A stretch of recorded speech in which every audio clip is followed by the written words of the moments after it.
The phone call came at 2:17 p.m. on a Tuesday.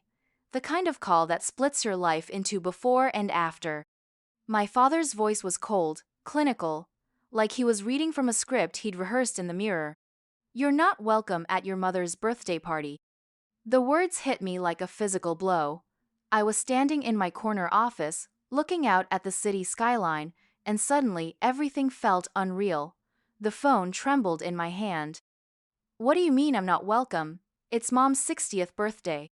"You heard me, Sarah. After what you did to this family, after the embarrassment you've caused us, you don't get to show up and pretend everything's normal." After what I did, the rage started as a cold knot in my stomach. 2 years. 2 years since I'd walked away from the family business, since I'd refused to be his puppet anymore. 2 years since I'd started my own marketing firm and built it into something real, something that mattered.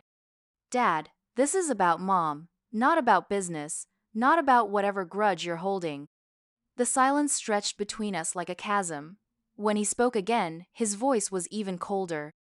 "The decision is final. Don't make this harder than it needs to be." The line went dead. I stared at the phone for a long moment, my reflection caught in the black screen. 32 years old, and my father was still trying to control my life. Still punishing me for having the audacity to choose my own path. But here's what he didn't know. Here's the card I'd been holding close to my chest for months. My company had already been hired to handle the event. 3 months ago, my mother had called me, not to my personal phone, not through the family channels that my father monitored like a hawk. She'd called my business line, speaking to my assistant with a voice I barely recognized. Formal, professional. "I'd like to inquire about event planning services for a milestone birthday celebration." At first, I thought it was a coincidence, some wealthy woman with the same name as my mother, but when my assistant forwarded me the details, my blood ran cold. The date, the venue, the guest count. It was Mom's party. I spent 3 sleepless nights trying to understand why she'd done it, why she'd hired my company without telling me it was for her own birthday. Was it a message, a lifeline, or something else entirely? I never asked her directly. Some part of me was afraid of the answer. Instead, I threw myself into planning the perfect celebration, every detail crafted with the precision of a love letter, the flowers she'd always admired but never bought for herself, the music from her childhood that she hummed when she thought no one was listening, a menu that told the story of our family's journey through each carefully chosen dish. My team thought I was losing my mind. The amount of research, the endless revisions, the way I obsessed over every element. They didn't understand that this wasn't just another corporate event. This was my chance to give my mother something beautiful, perhaps the last thing I'd ever be able to give her. And now, my father had banned me from attending the very party I had designed. The irony was so sharp it could cut glass.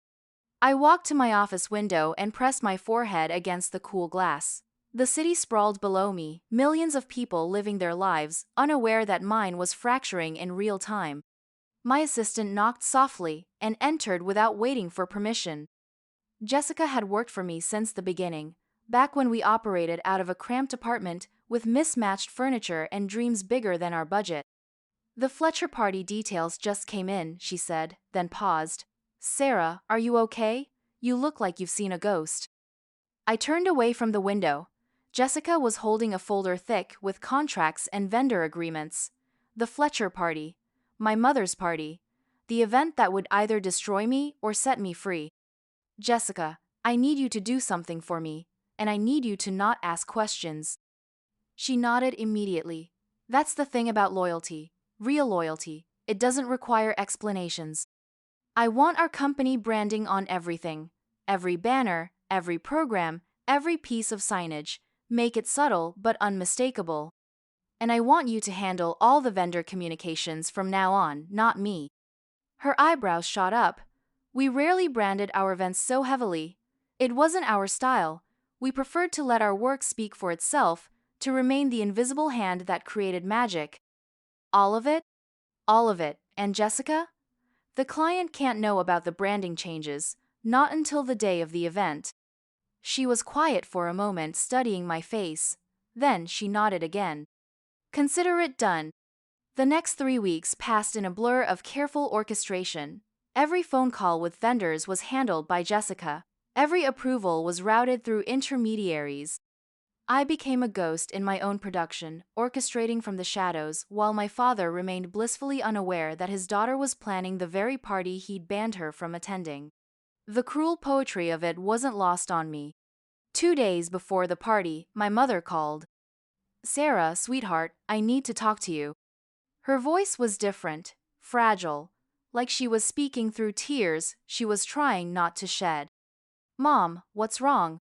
"Your father told me what he said to you about Saturday." The silence stretched between us. I could hear her breathing, could picture her sitting in the kitchen where she'd made my breakfast every morning for 18 years, where she'd listened to my teenage heartbreaks and celebrated my small victories. "I didn't know he was going to do that," she whispered. "I swear to you, Sarah, I didn't know."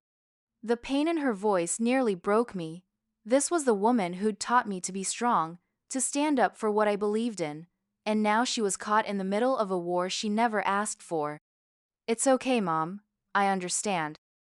"No, it's not okay. It's your father's 70th birthday that he doesn't want you at. I could understand that, but this is my day, my 60th. And I want my daughter there." The words hung in the air like a challenge, like a line drawn in the sand. "What are you saying?" "I'm saying you should come. Whatever consequences come from it, I'll handle your father." My heart hammered against my ribs. She was choosing me. After 2 years of painful distance, after watching our family fracture along lines my father had drawn, she was choosing me. "Mom, if I show up, he'll cause a scene. He'll ruin your party." "Let me worry about that. You just be there, okay? Promise me." "I promise." But even as I said the words, I knew I couldn't keep that promise, not the way she meant it. Because I wasn't going to show up as her daughter, the prodigal child returning to make amends. I was going to arrive as the event coordinator, the professional who had crafted every moment of her celebration, the business owner whose name would be displayed on every surface, whose company would be credited with creating the magical evening everyone would remember. I was going to walk into that party as Sarah Mitchell, CEO of Mitchell Events, not Sarah Fletcher, the disappointing daughter who'd been banned from the family. The morning of the party, I stood in my apartment choosing what to wear. Not the soft floral dress I might have picked as a daughter trying to blend in. Not the conservative black that would have made me invisible in the crowd. I chose power. A midnight blue dress that commanded attention, jewelry that caught the light, hair and makeup that said I belonged in boardrooms and corner offices. This wasn't reconciliation. This was revolution. At 4 p.m., I arrived at the venue 2 hours before the guests were scheduled to arrive. The ballroom at the Grand Imperial was transformed. Soft lighting cast everything in a warm golden glow. The flowers I'd selected created cascades of color and fragrance that would make my mother weep with joy. Every table was set with a care normally reserved for royal banquets. It was perfect, a love letter written in petals and crystal, in music and candlelight. And on every banner, every program, every piece of signage, the words "Produced by Mitchell Events" were elegantly displayed. Jessica met me at the service entrance, her face tight with concern. "Sarah, the client's husband has been calling all afternoon. He's furious about the branding. He says it wasn't part of the contract." Of course, he was furious. My father was probably pacing in his study, realizing that his perfect plan had a fatal flaw. He'd banned his daughter, but he couldn't ban the company that was making his wife's dreams come true. "What did you tell him?" "That all signage and branding decisions were final, as per the contract clauses he signed. That any changes at this point would result in additional fees and potential cancellation." I smiled. Jessica had learned well in our years together. Sometimes the most powerful weapon is a contract signed in good faith. "Any other problems?" "The usual pre-event chaos. The caterers running 15 minutes behind, but nothing we can't handle. Oh, and Sarah?" She paused, her expression shifting to something softer. "Your mother called the office this morning. She wanted to speak with the event coordinator." My breath caught. What did she say? "She said to tell whoever was responsible for tonight that it was the most beautiful thing she'd ever seen, that someone clearly understood her heart. The words hit me like a physical blow. I had to turn away, blinking back tears that would ruin my carefully applied makeup. Someone clearly understood her heart. She knew. Somehow, some way, my mother knew. At 5:30, the first guests began to arrive. I positioned myself near the entrance, not as a daughter greeting family friends, but as the event coordinator ensuring everything ran smoothly. My clipboard was my shield, my professional demeanor, my armor. I watched familiar faces stream past me. My mother's sister, who'd always treated me like her own daughter. Family friends who'd known me since childhood. Business associates of my father's who'd written me off the moment I left the family company. None of them recognized me at first. The haircut was different. The dress was more sophisticated than anything I'd worn in their presence. The confidence I carried was earned through years of building something from nothing, of proving myself in rooms where I was the only woman, the only person under 50, the only one who hadn't inherited their position. I had become someone new, someone my father couldn't control. At exactly 6 p.m., my parents arrived. My mother looked radiant. She wore the deep emerald dress we discussed during our planning calls, the one that brought out the green in her eyes and complemented her silver hair. She moved through the space like she was floating, touching the flowers, admiring the place settings, her face lit up with pure joy. My father walked beside her, his expression unreadable. He wore his standard uniform for these events, expensive suit, forced smile, the kind of controlled charm that had made him successful in business and miserable in life. I watched from across the room as my mother discovered each carefully planned detail. The photo display chronicling her life, arranged not chronologically but thematically, telling the story of a woman who'd loved deeply and lived fully. The memory book where guests could write their favorite stories about her. The playlist that moved seamlessly from the music of her youth to the songs her children had grown up hearing her sing.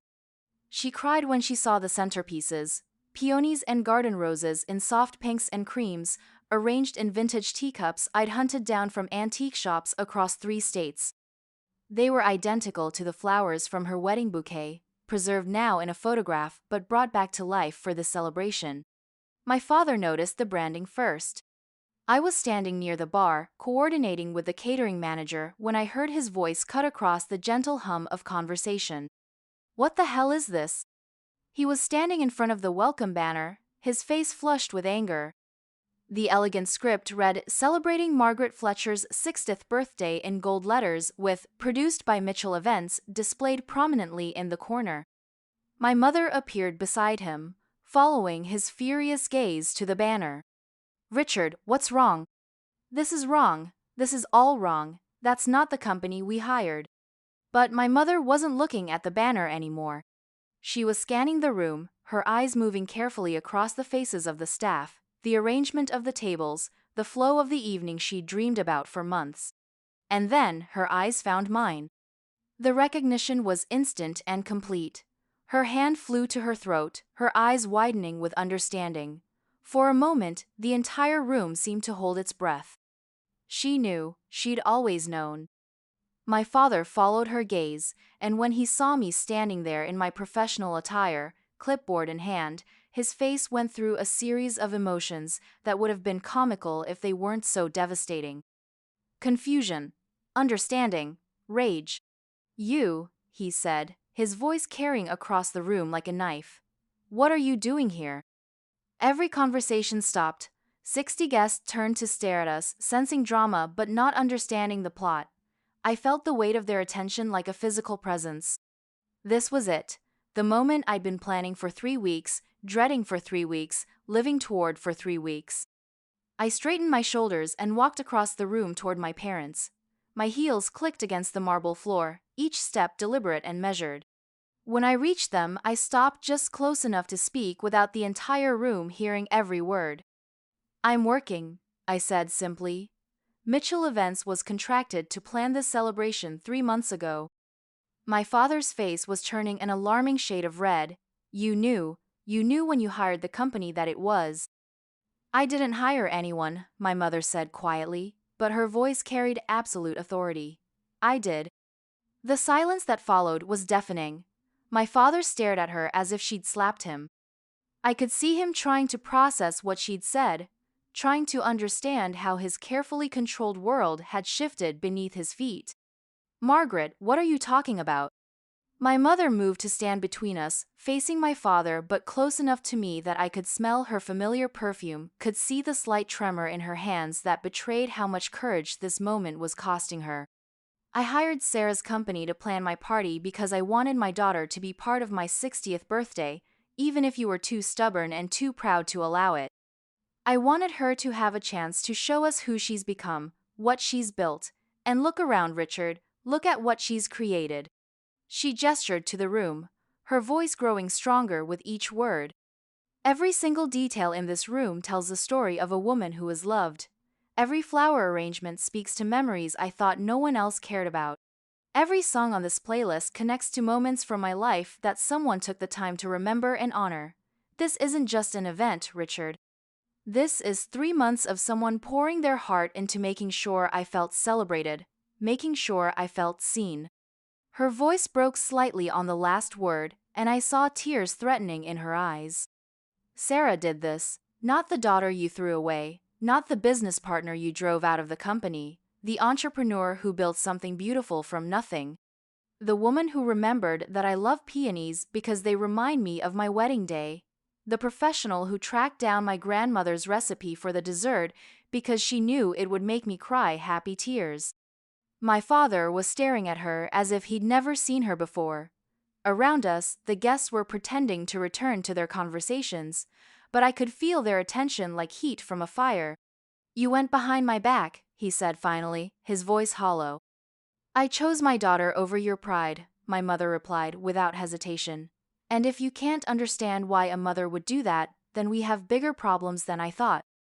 The words hung in the air like a gauntlet thrown down. This was the woman who'd spent 35 years smoothing over my father's rough edges, mediating between his ambition and our family's needs, keeping peace at the cost of her own voice. She wasn't keeping peace anymore. My father looked from my mother to me, his expression cycling through emotions too quickly to track. Finally, he seemed to settle on something like defeat. The whole room is staring at us, he said quietly. Let them stare, my mother replied. It's my birthday party, and I want my daughter here. If you can't accept that, then you can leave. The ultimatum was delivered with the gentle finality of someone who'd spent months finding their backbone and intended to use it. For a moment, I thought he might actually leave. I could see him calculating the cost of backing down versus the cost of walking out of his wife's birthday party in front of their closest friends and business associates. Pride warred with pragmatism and lost. Fine, he said finally. But this doesn't change anything between us. He was looking at me when he said it, his eyes hard and unforgiving. I didn't expect it to, I replied. But something had changed. Maybe not between him and me, but between me and my mother. Between me and my own sense of who I was allowed to be in this family. My father walked away, moving toward the bar with the rigid posture of a man who'd lost a battle he hadn't expected to fight. My mother watched him go, then turned back to me. I'm sorry, she said softly. I'm sorry it took me so long to stand up to him. I'm sorry you had to build a successful business before I had the courage to tell him he was wrong about you. The words I'd been holding back for 2 years came tumbling out. I was so afraid you agreed with him, that you thought I was ungrateful, that I'd thrown away everything you'd given me. Oh, sweetheart.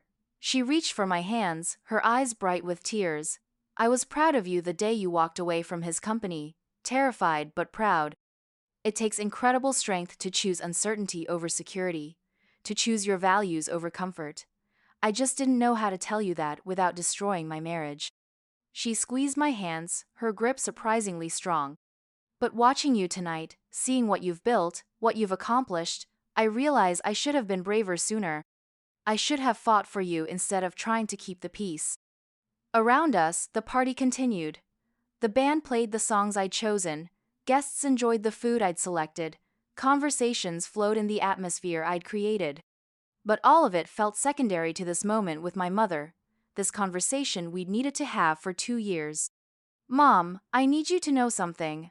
Every detail in this room, every decision I made while planning this event, it was all love letters I couldn't send. Ways of showing you that I never stopped being your daughter, even when Dad made it clear I wasn't welcome as part of this family. She was crying now, but trying to hide it from the guests who were still stealing glances in our direction. You are always welcome in this family, always. I don't care what business decisions create tension between you and your father. You are my daughter, and nothing will ever change that. The evening that followed was surreal. I moved through the party as both coordinator and daughter, managing vendors and accepting congratulations, ensuring everything ran smoothly, while also receiving hugs from family friends who were thrilled to see me. My aunt cornered me by the dessert table, her eyes bright with something that looked like vindication. Sarah, this is the most beautiful party I've ever attended. Your mother has been glowing all evening. And that man of yours finally had to admit that his stubborn pride nearly cost him the chance to see what an incredible woman his daughter has become. That man of yours, my father, a stranger in an expensive suit who shared my DNA but couldn't seem to share my dreams. I watched him throughout the evening, noting how he accepted compliments about the party with tight smiles, how he deflected when people asked who had planned the event. He wasn't ready to give me credit, but he also couldn't deny the evidence surrounding us. The evening's centerpiece was the moment when my mother stood to address her guests. She moved to the small stage I'd arranged for speeches, looking radiant and confident in a way I hadn't seen in years. Thank you all for being here tonight to celebrate this milestone with me. Turning 60 feels like both an ending and a beginning, a chance to look back at what I've built and forward to what I still want to create. She paused, her eyes finding mine in the crowd. This celebration is more beautiful than I ever imagined it could be, thanks to someone who understood not just what I wanted, but what I needed. Someone who took the time to learn my heart and then created an evening that reflects it perfectly. My chest tightened. She was going to acknowledge my work publicly, in front of my father, in front of everyone who'd written me off when I left the family business. The team at Mitchell Events has shown me what it means to be truly seen and celebrated. But more than that, they've shown me what it looks like when someone you love pours their heart into making you happy. She looked directly at me, her smile radiant and proud. Sarah, sweetheart, would you come up here, please? The room seemed to tilt around me. This wasn't part of the plan. This wasn't the subtle acknowledgement, the professional credit I'd been expecting. This was my mother introducing me to a room full of people as both the successful business owner who'd created their magical evening and the daughter she was proud to claim. I walked to the stage on unsteady legs, my professional composure warring with the emotional storm inside me. When I reached her, she pulled me into a hug that lasted long enough for the photographer to capture it, long enough for everyone in the room to understand what they were witnessing. Ladies and gentlemen, the brilliant mind behind tonight's celebration is my daughter, Sarah Mitchell, CEO of Mitchell Events. But more importantly to me, she's the woman who remembered that I love stories more than speeches, that I prefer meaningful moments to grand gestures, and that the best way to honor someone is to truly know them. The applause was warm and genuine, but all I could focus on was my father's face in the crowd. He was clapping, but his expression was unreadable. I couldn't tell if this public acknowledgement had moved him toward acceptance or deeper resentment. My mother handed me the microphone, and suddenly I was expected to speak. I hadn't prepared for this moment, had never imagined standing on a stage in front of my extended family and my parents' friends, being introduced as both prodigal daughter and successful entrepreneur. Thank you. I managed, my voice steadier than I felt. Planning this celebration has been one of the greatest honors of my professional career, but also one of the most personal projects I've ever undertaken. I looked out at the faces staring back at me, some curious, some proud, some still processing the family drama they'd witnessed earlier. My mother taught me that the most important thing you can give someone is your attention. Really seeing them, really listening to their stories, really understanding what makes them feel loved. That's not just good party planning, that's good life planning. The words came easier now, flowing from a place of truth I'd been carrying for months. Every person in this room has been part of my mother's story. You've shared her joys, supported her through challenges, celebrated her victories, and made her laugh when she needed it most. This party isn't just about marking another year, it's about honoring a woman who has made everyone she touches feel more loved, more valued, more seen. I handed the microphone back to my mother, and she squeezed my hand. "That's my girl," she whispered, just loud enough for the people nearby to hear. The rest of the evening passed in a blur of conversations and congratulations. Business cards were pressed into my hand. People asked about booking their own events.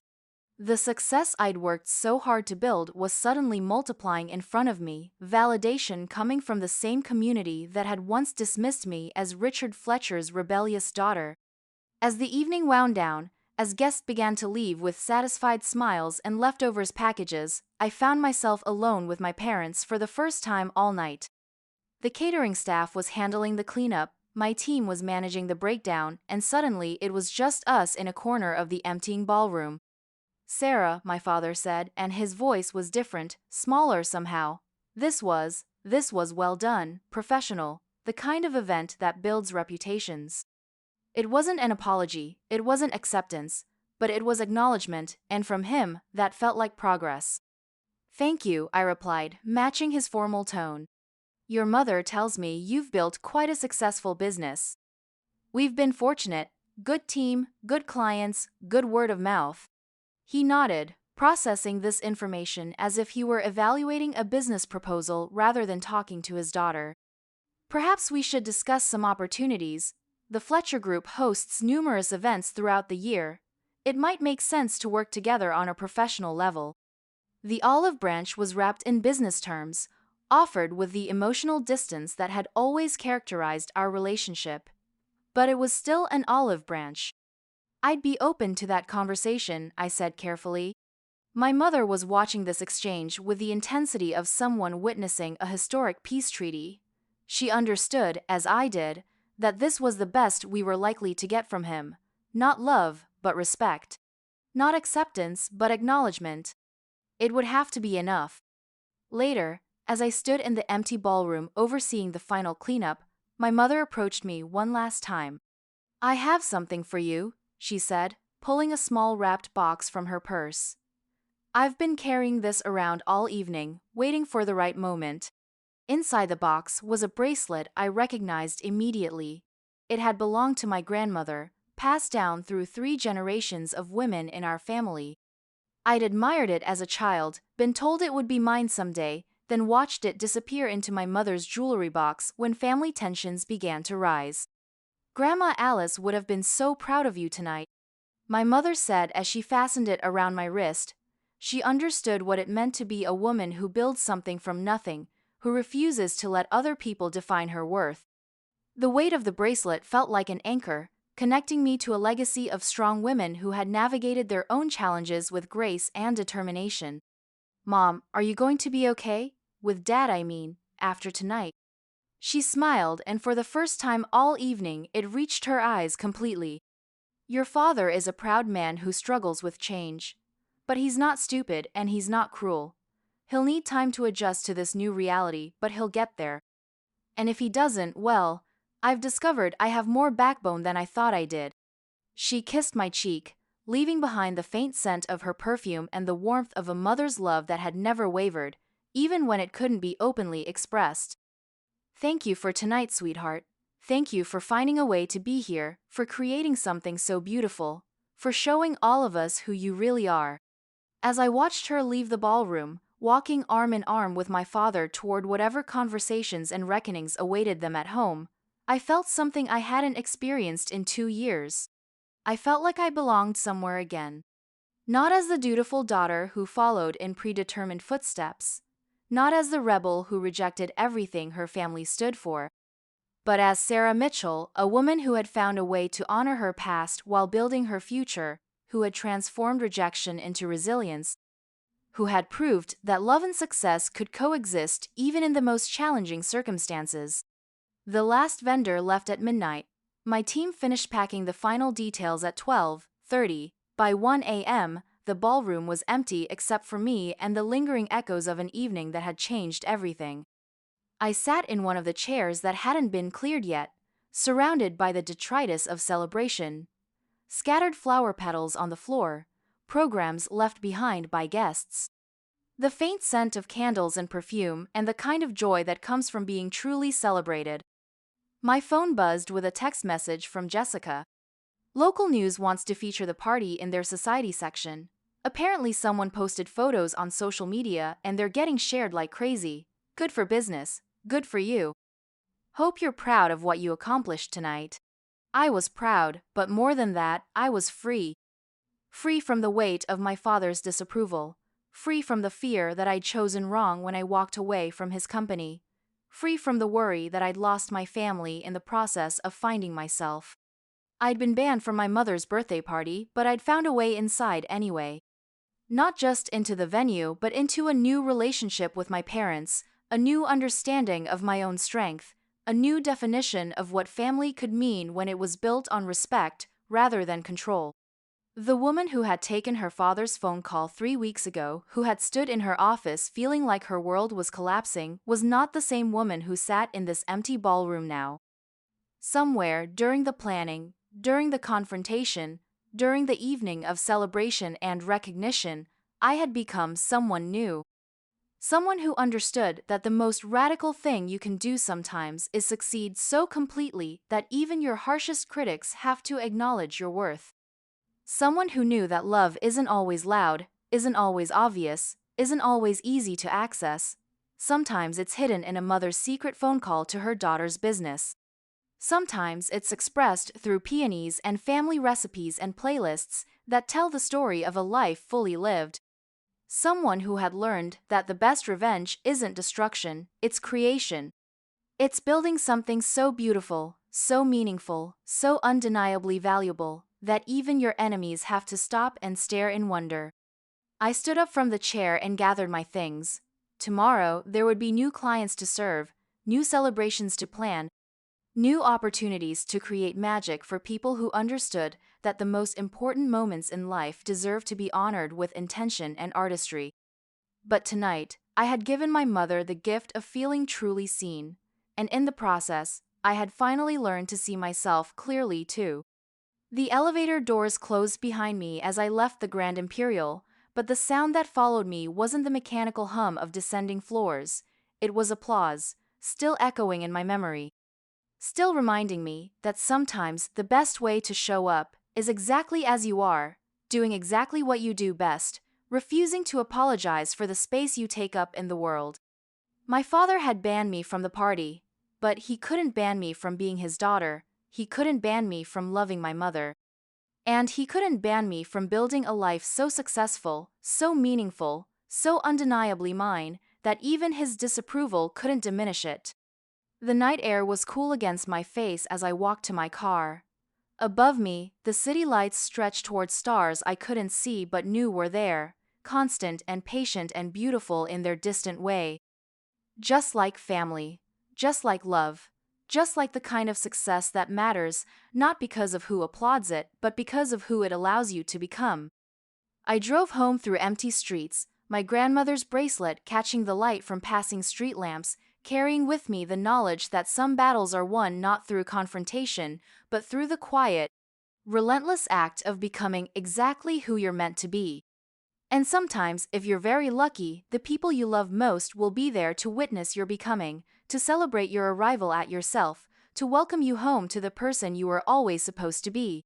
Even if they have to hire you professionally to make it happen.